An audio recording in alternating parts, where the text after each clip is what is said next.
জীবনে এমন কিছু সময় আসে যারা ভালো মানুষের মুখোশ পরে ঘুরে, তাদেরকে চেনার জন্যই ওই খারাপ সময়টাই আসে। নিজের প্রয়োজনের সময় যদি আমার কাছের মানুষগুলোরে আমি কাছে না পাই, তাহলে আমি তাদেরকে দিয়ে কি করব। হ্যালো এভরিওয়ান, আসসালামু আলাইকুম। সবাই কেমন আছেন?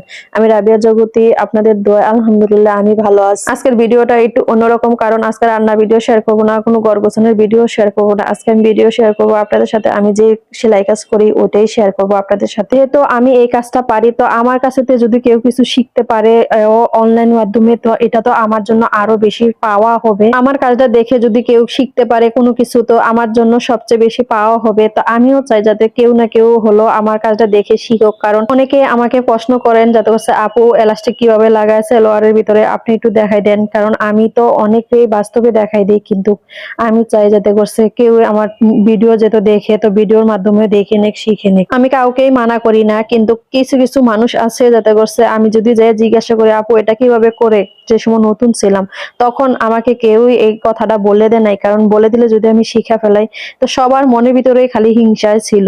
কিন্তু আমি এরকম হতে চাই না, যাতে করছে আমি চাই সবসময় যাতে আমার কাছে কেউ না কেউ শিখুক, কেউ না কেউ জানুক, সবাই কাজ করুক। আর এই কাজটা তো আমার ভালো লাগার কাজ, কারণ আমি সব সময় এই কাজটা মন দিয়ে করি, আর আমার মন থেকে এই কাজটা আসে।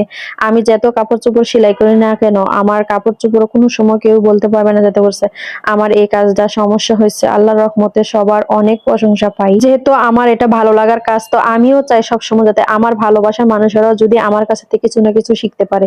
যদি কখনোই কোনো কিছুর প্রয়োজন পড়ে, বলে আপু এটা কিভাবে করতে হয়, বা কমেন্টে বলবেন, অবশ্যই আমি চেষ্টা করব যাতে করছে বলে দিবার বা ভিডিও করে দেখাই দিবার। তো এটা ছিল আমার প্যান্ট কাট সালোয়ার। তো প্যান্ট কাট সালোয়ারটা কিভাবে শেপ গুলা দিয়ে কাটতে হয়, তো ওইটাই আমি পুরাটা দেখাই দিচ্ছি, কারণ কিভাবে কি কাটতে হয়।